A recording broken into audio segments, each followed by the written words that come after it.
There's surprisingly an alligator in the. There's a surprising Surprisingly? alligator. Surprisingly, there's an alligator in the cafeteria. There's an alligator. That works. There's an alligator. Yeah. Surprise. That's actually a good idea. Yeah. Hey, see, that's how it happens. Hey, everybody. Welcome to the show. This is Brave New Work, a podcast about reinventing our organizations and the search for a more adaptive and human way of working. I am Rodney Evans, and I am joined, as always, by my co-host, Aaron Dignan. Aloha.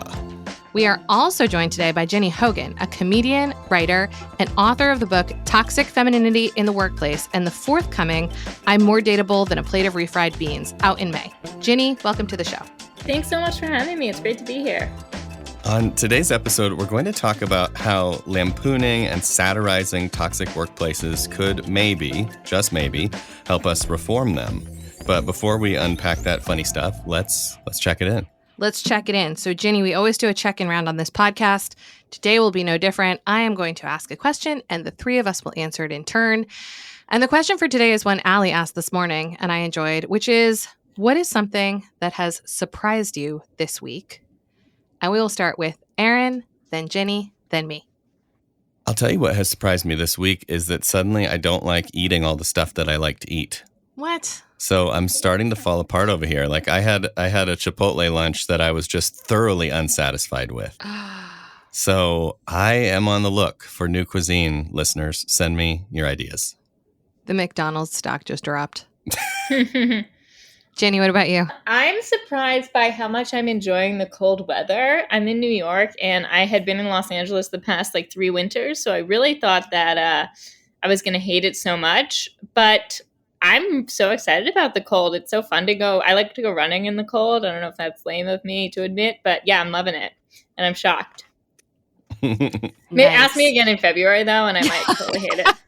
When you're 4 months in and you're just walking through that ankle deep slush on the corners. Yeah.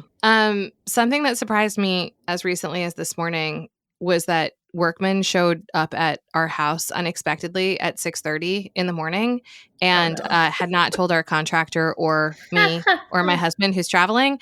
And so I literally in bed, as my dogs are losing their minds, I'm texting my contractor to be like, do you know 3 large men in a burgundy Suburban, and did you send them to our house? Because they're here to get me. Here, and they seem official, but I'd like to know for sure before I go out there and ask what they're doing at our house. They were there to dig a trench, but it would be great if people would text first. That would be ideal, or come after 8. Either way. Well, speaking of that tragedy, today's topic is when comedy meets tragedy in the workplace. And I guess we want to start by asking you, Ginny, why did you want to call your book Toxic Femininity in the Workplace? What are you poking fun at? What does that really mean for readers? Yeah, it's funny because it's not clear. So it came from a New Yorker article that I wrote called Examples of Toxic Femininity in the Workplace. And it was my first New Yorker article. And I think I wrote it honestly, late 2017, so long ago. And everyone was talking about toxic masculinity because it was kind of the first couple months of the Me Too movement. Mm-hmm. And I just thought toxic femininity was a kind of a funny idea. So I wrote that article, and that article actually is a parody of what would happen if a workplace were toxically feminine. But that's just one article. And then the book kind of just turned into making fun of men in the workplace. So it doesn't really have that much to do with toxic femininity. But I think it's kind of a catchy pun that people sort of took to. Yeah. It's so funny. And I loved it very much. And as soon as I started reading it, I was just like, is this a parody though? Or is this the first 10 years of my working life? Because, yeah.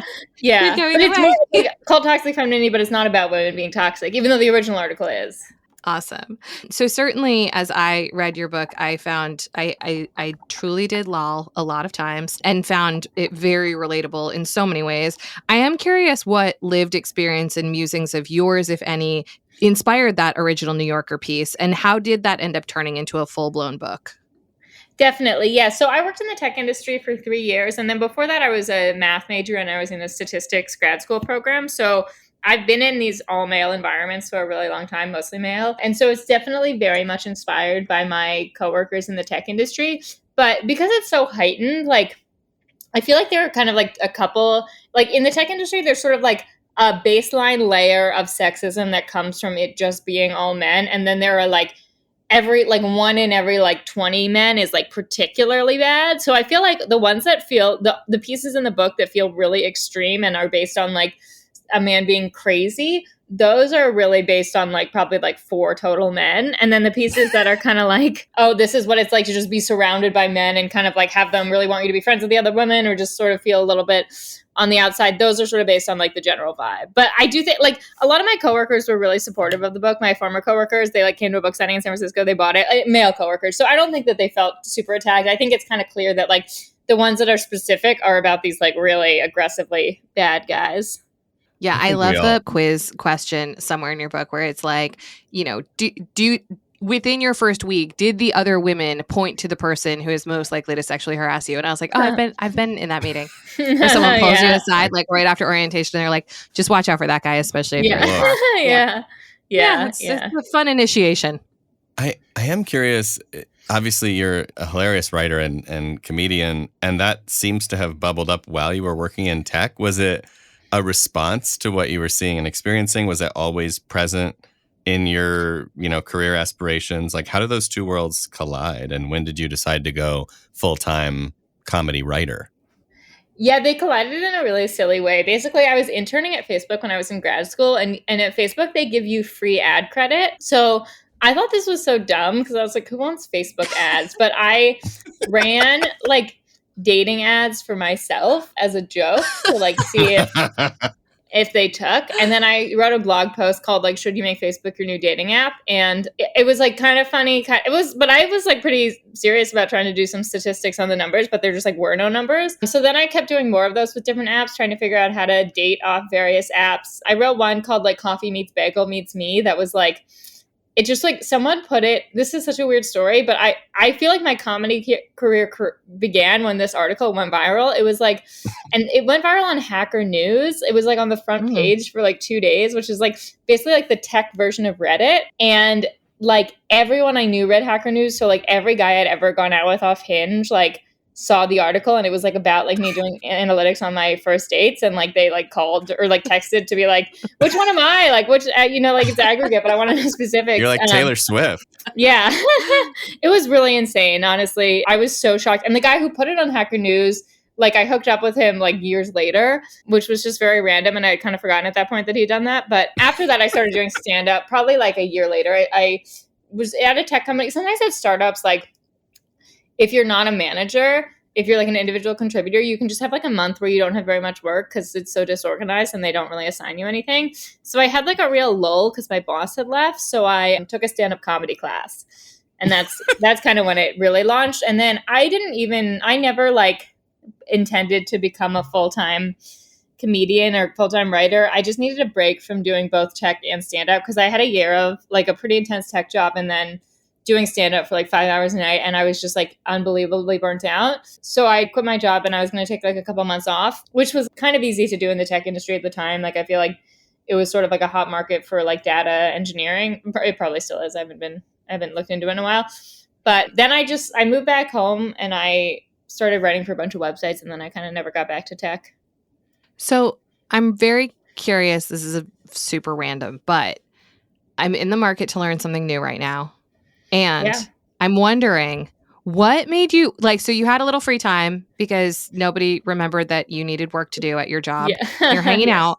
And like, why stand up? Like, what about that? Were you like, you know what? Of anything I could do at night, stand up comedy. Yeah. I mean, it's a great question because I'm not a stand-up fan. I never was like someone who watched stand-up specials, and I'm still not. And I've now seen so much stand-up just from having to do it every night, and I am pretty bored of it. But I think if I'd been in New York, I would have done like UCB. And I'm very grateful I wasn't, because I don't think UCB was as good of a way for me to break in a stand-up. But San Francisco just basically only had a stand-up scene. Like there were no other comedy scenes. I'm also really impulsive. And when I get an idea into my head, like I need to execute on it within like a week or it's gone basically. And like, I think I decided I wanted to do stand-up, and there was a stand-up class like starting that week. And so I was just like, this is it. Yeah. Like if there had been an improv class starting that week instead, I think my life would have been totally different. But like, I don't know. I also had been doing so much online dating, and I was like kind of out of a relationship and we were kind of still seeing each other. Like, and I just didn't want to like go back into that. Like, I feel like I could have gotten really into dating apps again, but I kind of wanted to go in a different direction. You're like, should I learn a skill or should I go on 100 dates? And you're like, exactly. learn a skill. Yeah. Yeah. And I think that seems like a very wise choice at that fork in the road. Yeah. I wish I'd learned a more lucrative skill, but stand up it was. But before that, you did tech, which is a quite lucrative skill. So what drew you to that? Was that equally serendipitous? A little bit, actually. Yeah. I don't know. My life seemed, I feel like, yeah. Okay. So basically in my senior year of college, I didn't know what to do. So I applied for grad school and I was going to get a PhD in UT Austin because I had a boyfriend who lived in Austin. And then we broke up. And then I didn't want to do that anymore. So I started at a different PhD program in New York, but I also didn't really want to do it. I was so late and it was kind of weird for me to change my plans and they sort of accepted me anyway.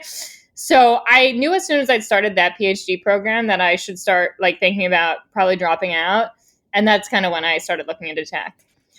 For any particular reason, or was there a flyer similar to stand up? Was there just did you get served a Facebook ad that was you should become a data scientist? And you're like, all right. I think it's I was a math major, and I think it's as a math person, it was you could do data science, you could do something finance related, which felt like a lot of hours. I don't know. I really wanted a job that I didn't have to work a ton of hours, and my parents work in finance, and it seemed really hard and time intensive. And I'm not a lazy person. I thought I would be unhappy if I had some finance job that I had to do 16 hours a day. And I was maybe if I have a tech job that I do 8 hours a day. Tech jobs though, at least my tech jobs were more 4 or 5 hours a day.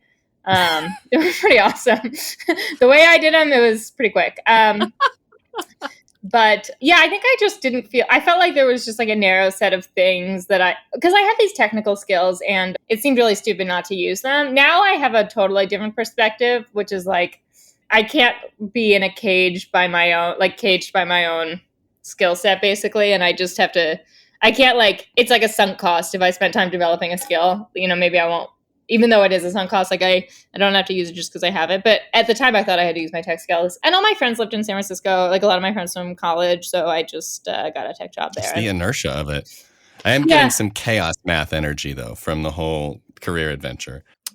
I am curious. So there are a bunch of moments in the book that we were laughing our asses off about that it sounds like are inspired by, IRL stuff. Yeah. Are there a few examples from Toxic Femininity that were actually ripped from real life in some way, shape, or form that you want to talk about? So many. The one that's thank yous for the man who generously helped me negotiate my salary. There was this guy I knew in San Francisco. He didn't work with me. He was a friend of a friend. And we also partied a lot. And I feel I would see him at parties maybe once a month or out at bars. And I just remember one time he I was in between jobs. I was doing a job hunt and he cornered me and asked if I had any offers. And I was yeah, I'm about to take this one offer. And he was how much are they paying you?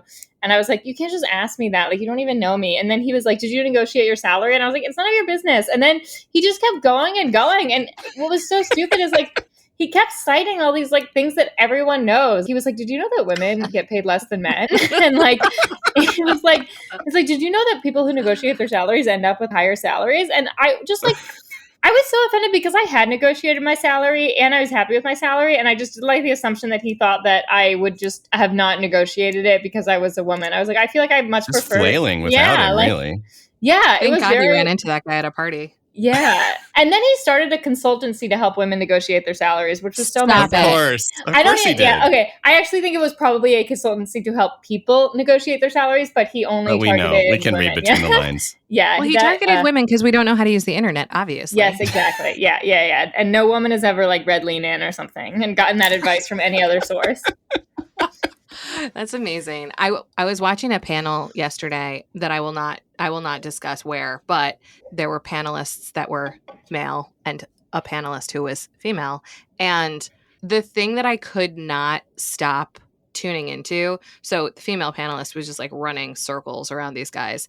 And every time the middle dude said something in response to her comment. He started by telling her whether it was a good comment or not. And I seriously want to be like, bro, nobody fucking asked you to grade her comment. Like, first of all, she clearly knows more than you. Second of all, like, this is a panel of peers. Like, you're not the adjudicator of who made a good point or not. And it just, I don't know. It's a different flavor of the same thing, but it's just like, hey, how about keep it to yourself? Because nobody asked. It's a flavor of the actually phenomenon, Rodney, that you highlighted for me. Ginny, do you want to know that I have banned the word actually from my male colleagues at the Ready? It's a working agreement that we have because there is truly no situation in which I need to hear that word out of their mouths. Yeah. I like that. I think Unless that's it's to describe that there's an alligator in the lunchroom. You know, that's... You can just say, there's an alligator, and I will believe you. You know? Or the synonym for people that I invite, and this is not just for men, because women use actually in an obnoxious way, just not as frequently, and usually not directed towards someone they think they know more than, is just use surprisingly. Like, I was surprised by this, not I will correct you. I will qualify it. Yeah. It's a good one for us all to eliminate, but particularly white dudes. There's surprisingly an alligator in the. There's a surprisingly, there's an alligator in the cafeteria. There's an alligator. That works. There's an alligator. Surprise. That's actually a good idea. Hey, see, that's how it happens. I know. I did it on purpose just to highlight for our learners. But I bet that doesn't feel weird to people out there. Right. They're just like, thank God Aaron said whether that was smart or not. Or we wouldn't have ever known. We would never would have known that these two women were just like talking foolishness. It felt very normal coming out. It was it did not. Stop it. You don't do that. You know better. I try not to. If you are enjoying what you're hearing, hopefully as much as we're enjoying what we're hearing, a review would mean a lot to us, or forward the show to someone who needs it, or like or subscribe, or just do something to be helpful to us, because it really means a lot to us and we really appreciate it. So one of the things that you said as you were describing your sort of windy and somewhat kismet journey to this point is this idea that you don't have to use skills just because there's a sunk cost associated with them. And I can't tell you how many people, and honestly, a lot of them are women. I'm sure this happens to everyone, but a lot of them are women who are like, I went to so much school and I spent so much time, or I spent so much money, or my parents spent so much money, or whatever.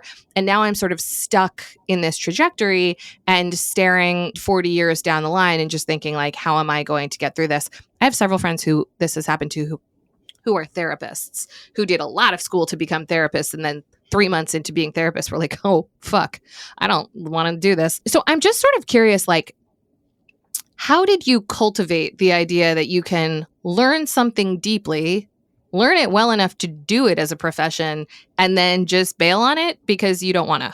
Yeah, well, I mean, I'll start by saying that I'm like a privileged person. So it was always kind of like given that I would go to college and that my parents would pay for it. And I also have like a safety net that kind of allowed me to take a creative leap. And I don't say that to be like overly PC, it just because I feel like it's like necessary context for me to explain how I made the choices I did. But yeah, I think because my skill set, like in college and in grad school, I studied like technical skills. I was a programmer, and data science, I was like on the engineering team. That's kind of like, at least at the time and in the circles I was in, that was like what everyone was saying was like the most useful skill set to possibly get, and like the most 21st century skill set. Like, I think data scientists, there was like some famous article where they were described as like the sexiest job of the 21st century, which is I remember not. That article. Yeah. I do. I actually do remember reading that headline. Yeah. Wow. It was just like such a hot field. Like, and the work I did as a data scientist was so boring, and it was probably not very dissimilar from what like a consultant at McKinsey does, except I worked fewer hours. Like, I spent like a lot of time. No, it's not sexy. I like was in Excel a lot. I made a lot of PowerPoints. Like, it was not. I was not doing like exciting algorithmic stuff. Not that algorithms are even that exciting once you get into them, but the cultural conversation. Like, people just thought it was like the most lucrative growing field to be working in. And then I switched. I left that for like a career that is not, I'm not even totally still sure is still a career. Like, one thing that has happened as I've gotten further into comedy is there are more and more people who I thought were professional comedians who are definitely not, you know, and like all have side jobs and that kind of thing. And yeah, doing that was hard. Like, there were so many people who said things to me that I found pretty offensive at the time that were like, oh, you can always like come back, or like, why, or even more directly, like, why would you do that? Like, why, or like, that sounds like a fun hobby, or like a fun thing to like take time off and work on. And just like people kind of not taking seriously that I wanted comedy to be my career. But I think like in terms of coming to decide that I didn't have to use my skill set, it was just a matter of like, I had used my skill set for 3 years and it was not making me happy. And it felt more stupid to have like gotten this very expensive education and then wound up in a career that made me miserable than it did to just like take a risk and do something that was at least fun for me. And yeah, that's kind of it. But it's hard. I mean, I am now in a field that doesn't require like a college degree. I don't think that in writing jobs in general, they ever really ask someone's educational background. I know a lot of well-educated people in comedy, and I think that my background has helped with like the content I've created, of course, and everything. Like I don't regret any like my real world experience because I write about it. But yeah, I definitely sometimes feel like it was like a waste of time for me to do all these other things. But at the same time, I think it's probably not, because I sometimes think about like switching out of writing into something more stable, and it would not be tech. It would be something that I think would be a lot more satisfying, even though it also would not be like using my technical skills. And I think like I wouldn't have had the kind of strength to do that, which I'm not even sure I want to do. But I think if I hadn't left tech at the time that I did, when I was still young and still very much like, oh, if this doesn't work out, I can go back to school, I can go back to tech, whatever. I don't think I ever would have. So I'm glad that I like took a risk when I did. But it is not great to like leave a job where you're like in demand and you make a lot of money and recruiters email you a lot, to then like feel like I just feel like I've been like banging on the door of Hollywood for many years, and it's hard. I don't know, but I found it worthwhile. It is surprising to me when folks look back with regret on anything like that, though, because it feels like a fallacy where you just like you're you and your comedy or your writing or your story or your whatever the hell you're doing, like it wouldn't have been the same if something had been different, and maybe it would be better, but maybe it'd be worse. I just find that funny, and often I turn to, especially as I age and need ways to cope egoically, I turn to like stories of Bram Stoker, who wrote Dracula when he was in his 60s. Yeah. And it's like, does he wish he had started with a lit degree? Yeah. I don't know. Probably not. Like a good book, and it worked out. So I feel like, yeah, we have to just play the hand. Yeah. And not be too stuck in different times. Yeah, definitely. And like, Ginny, you and I have had very different paths. And I did 10 plus years of working in super, super traditional environments before I decided that the rest of my working life was about disrupting those environments. And you have a different level of like, you have a different body of experience and content and anecdote and empathy to draw from when you actually did it. It's like, you did the thing that you're making fun of. I did the thing that now I'm shitting on this podcast every single week. Like that's not nothing, you know? So I do think it's interesting when it's interesting to reflect on these things and be like, would I have been good at this in the way I am if I hadn't done that? Maybe, but maybe not. I don't know. You know, it's just it's a fun thing to ponder. Know. We'll never know. I hope I write Dracula Part 6 when I'm 60 is the point of that story. Innovative book, all written in letters. Letters to different people. Anyway. I mean, a lot of people copied that shit later. So I'm curious about feedback from readers. I have to assume I'm not the target audience necessarily, but I have to assume that a lot of people saw themselves in the book and felt the need to reach out to you to maybe get in your DMs and break it down. What has that been like? What stories have you heard? What has the reaction been, and how have you felt about it?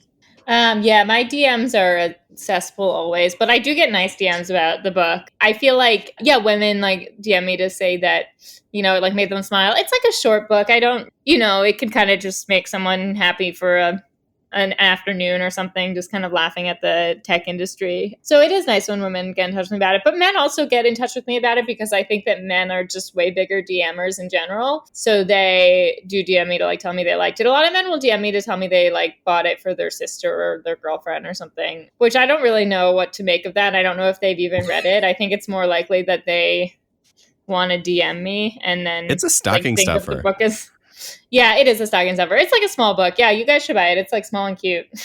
And men like to give it to their girlfriend. So if you have a girlfriend, you can get her that book. I mean, I think for the most part, the people who reach out are nice. One really ridiculous thing though is like, I think before the book came out, somehow it got like put into some like men's right Reddit, but they were like praising it Uh-oh. because they assumed that it was going to be about like how toxic women are in the workplace. So then I got followed on Twitter by a bunch of Twitter accounts that were like, feminism is a cancer. And like that kind of Wow. thing. It was wild. I don't know. I mean, I didn't block them. I don't know if they still follow me. I hope they bought the book. That is very funny. So we have a little mirror image of that at the Ready, because at the Ready as a handle on Twitter is often referred to by some right groups about like their readiness to get into it, or I don't know exactly what they use it for, but routinely in our feed stuff will come up where people are like, we're at the Ready. Oh, and no. we're like, it's a militia that they're trying to raise up, and we're like, I'm not sure we're your people. Yeah. But thanks for the follows. Thanks for the retweet.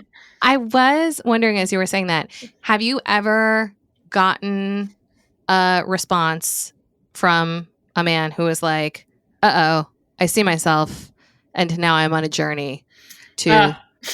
Yeah? Have I ever fixed a man? No, I've never fixed one. Has a man ever fixed himself because he read Toxic Femininity and then he wanted to tell you about the way that you helped him understand that he needed to do that work? No, at least not in a DM that I've seen. No, I don't think that's happened. God, I was really hoping you were like, yeah, there's actually like an online community and they're very supportive of each other and they just are doing the work. But no. The dream, but no. Yeah. All right. Fair enough. They're doing the work to provide continuous fodder for the stand-up. Yeah, exactly. Yeah. So Toxic Femininity is so funny. Obviously, we both think so, but also serious in many ways. I mean, the topic that it covers has real life consequences. So how did you balance the sort of fluffy with the super fucked up while you were writing this book? And were there any experiences that felt like they were too rough to be able to tackle with humor? Yeah, I mean, I did have pretty rough experiences in terms of like sexual harassment from my boss. It was a former boss. I don't even think that he's super covered in the book because I feel like the book is like a little lighter than that. There's like mentions of sexual harassment, but yeah, I think the book is kind of more like the stuff that's easier to make fun of. But it's a heavy theme, but I think that the reason it didn't feel heavy writing it because I was so used to it. It was like I had lived that for 4 years. And I think it's like I hear people make jokes about things that sound very traumatic to me, but to them it's like because it's their life and they're close to it, it's easy for them to make jokes about it. And the same goes for things I make jokes about, and I'll hear people say things that I've said are too dark, and it had not occurred to me that it was too dark. So I think if you're like close to a subject matter, it just doesn't feel as dark, I guess. But I don't think the book is super dark. I think, but my main parts of it are, stuff about like sexual harassment in the workplace is dark for sure. But yeah, it didn't feel like heavy or like kind of revisiting trauma when I wrote it.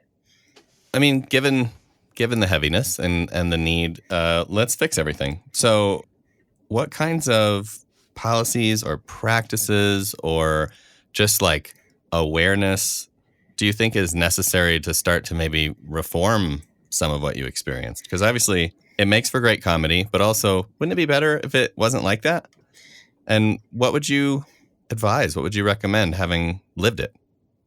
Yeah, I mean, I'm so out of the loop with what's going on in the tech industry that I don't know if I feel super qualified to give an answer. I would say like... Oh, it's the same stuff. It's the same stuff, yeah. I mean, I think that one thing that was a big problem is when they measured diversity statistics, they would measure people of color and they would measure women, and they would not measure women of color. Like that specifically, I think that was like a big oversight that they need to be working on. There's something about the tech industry where anything, like the newest thing is always the most male dominated. So it's like, like Google and Facebook probably have, I say probably, I feel comfortable saying that Google and Facebook have a way higher percentage of women than like brand new startups. And there's something about like, they treat the integration of women as a thing to be solved on like V2 or V3, or like, as opposed to being kind of like baked into the culture of the company. And I think that totally is a pretty big problem that they should work on solving. And I feel like, like cryptocurrency is like all men. Yes, we were just talking about this morning. Today. The entire Web3 movement is like heavy up on, young white men for a hot second. And then later it'll get more diverse. And granted, it's like a little bit better on balance, but it is still very much that pattern. Why is that? Why is it that when there is ground to be broken, it tends to be broken and then dominated by white men for a period of time. So the lady Dignan and I were just talking about this the other night, and we really got into it. And what was interesting about it is it seems like the self-importance and the self-serving and the like, I'm going to design the world to serve me and do what I want to do. And I'm going to like be bold enough to just go claim and go stake. That whole narrative and that whole pattern in culture around men, I think, is literally how this stuff plays out, where it's like, why are video games all for men? Because men are like, I'm going to go build video games. Now, why could they do that? Because of all these privileges and patterns in culture that there are more opportunities. There's more funding. There's more this. There's more that. Like, there's just more capital and more willingness to claim that capital at the intersection of that identity. And so it just happens again and again and again, where it like compounds privilege. And so, yeah, like the next new space, of course, if there's a 50% advantage that you're going to get funded and get the chance and be willing to take the risk, then once again, we're going to see the same pattern. So I don't know if y'all would augment that with other takes or maybe help me dissect my own biases in that. But that is definitely the like engine underneath the hood that I'm seeing. Yeah, I also think, I mean, when I was in the tech industry, like the two most famous women were Marissa Mayer and Sheryl Sandberg, and neither of them were entrepreneurs. Marissa Mayer was a programmer. Sheryl Sandberg was not a programmer. She was like a business person. I was meant to say just a business person, which is offensive, but she was like on the ad side of Google and Facebook. And then Marissa Mayer, I don't really know what she's done since, but like she started at Google and that's what she was famous for, but she didn't start Google. So I think like the fact that the women to look up to at the time hadn't even started their own companies kind of makes it harder for it to seem like, whereas, like the men everyone idolizes, it's like Mark Zuckerberg and not anymore, but at the time, probably still now, actually. I don't really know. Gross. People in tech industry. And then like now it's like Elizabeth Holmes. I don't know. I feel like it's so risky for a woman to like break any new ground, because if she like messes it up, then everyone thinks that like women can't do it, like it's hard. I mean, when I was like a math major, I was not like a great math major. I was pretty like middle of the road, but I would be the only girl. And I felt like, oh, if I say something stupid, all these boys are going to like think that girls can't do math, like it was like that. So I feel like Elizabeth Holmes, I don't know. I think it seems scary to be like, oh, what if I mess up and it's like Elizabeth Holmes and then people don't want to fund women anymore or something. Yeah. It's interesting, like the connection that I would draw between what you're both saying is just there's just thousands of years of societal expectation that men like conquer and women care. And I think to your point, Jenny, like it feels risky to upend those roles, especially in places that are so dominated by a gender. And probably in some respects, like the reverse of that is true too. Like I dated someone for a long time who was an architect, and he really, really, really wanted to become a city planner. And like city planning is dominated by women because it is about caring for something that needs to nourish and flourish. And architecture is dominated by men because it's about, imprinting your ego in a skyline, literally buildings. Just being like, what if this was more like me? What if everyone had to look at something that looked like what I like to look at, which is like, that's like what fundamentally what architecture is. And so I do think that there is a lot of this, like, there's a lot of this history and a lot of this pattern that is difficult to overcome when it seems like, oh, there's a new place to break ground and build a basement. And the guys are like, get a shovel. And the women are like, I'll make it nice once you've dug a hole. Yeah. I mean, on a dark comedy note, I wouldn't worry about like ruining how many women get funded by not doing well, because the numbers suck.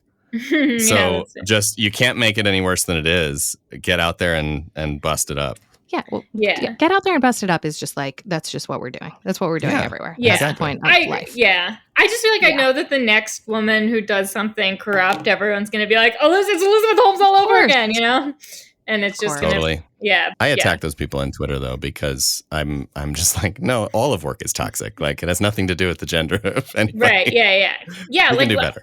Yeah. No, I feel like honestly, like let women be corrupt CEOs or corrupt entrepreneurs sometimes. Like men get to do it. Like all the time. Exactly. Yeah, it should be our privilege to behave like monsters for like 500 years. No, I think we deserve like 500 years. Yeah, yeah.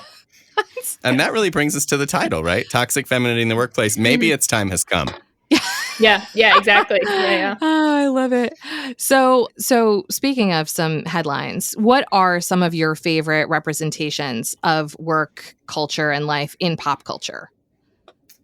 Oh, favorite representations in pop culture. I mean, I'm obsessed with Succession. Like, does that count? It's not really a standard Me workplace. too. Oh my God. Yeah. I don't feel like I know exactly what's going on with the company specifically, but it is like a cool representation of these like power struggles where it's really unclear if the company is like even making money. Like there's some like legacy media corporation and they're paying out like billions of dollars just to like stay on top, but it's unclear where the revenue comes from. I feel like that kind of is like sort of a metaphor for something, or not even a metaphor, just the actual thing. What are yours? What are some of yours?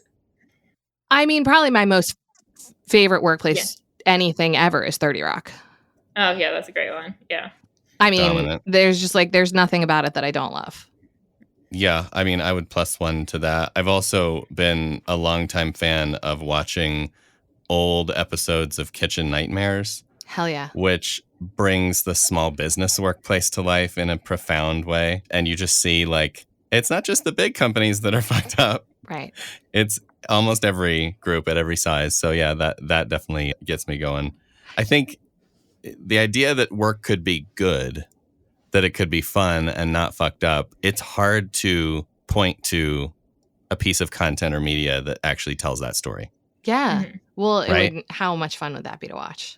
Well, there could be something else going on, right? It could be incidental to the plot. They're also zombies. Yeah, exactly. Like work is great, but zombies. All right. Yeah. I mean, I would watch that. I'd be curious about that. I don't know. What I'm sensing coming out of this conversation is that if work gets better, we're going to lose a lot of material. Yeah, I think that's true. So Ginny, we've talked a lot about toxic femininity. I would love to hear a bit more about your forthcoming book, including how you got to that title, because wow, it's a gem.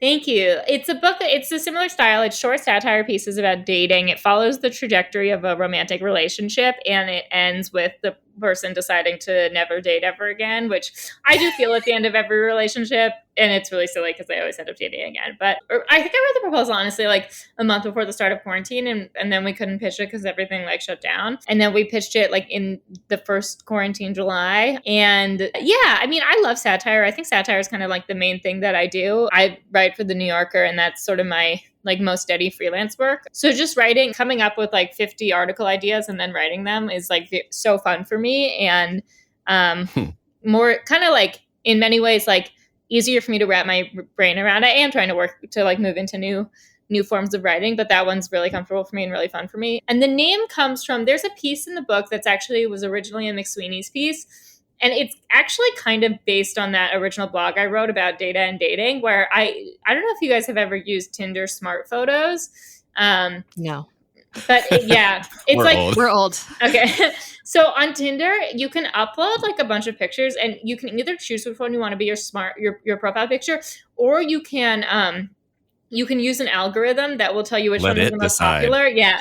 And I once ran an experiment to like see, you can like use it to assess if you're hotter than people or not, which is like really fucked up. But I, as a joke, ran an experiment to see if I was hotter than a plate of refried beans. And I was. And so I wrote about that for McSweeney's, and then that piece is in the book. So that's kind of where the title comes from. Oh, yeah. That's so good. That's very exciting. And that's going to be out in May. Out in May, yeah. I'm excited about it. I mean, I don't know where to go from refried beans, so I'm going to call that a great place to draw things to a close. Ginny, where can our listeners find out more about you and your wonderful work? I'm on Twitter. I'm really loud on Twitter. Hard to miss me. I'm Ginny Hogan _ on Twitter and Instagram. Awesome. Nice. Ginny, thank you so much for coming. Thank you. This was so fun. And just great to have you. Cool. Yeah, it was so fun. Awesome. Quick tip of the hat to Taylor Marvin for making the three of us sound good today. Brave New Work is produced by The Ready, where we help organizations around the world change the way they work and be just a little bit hotter than a plate of refried beans.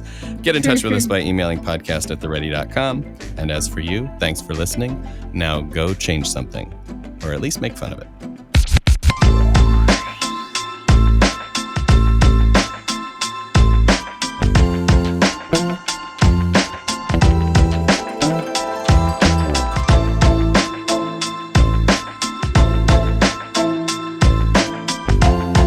Bye.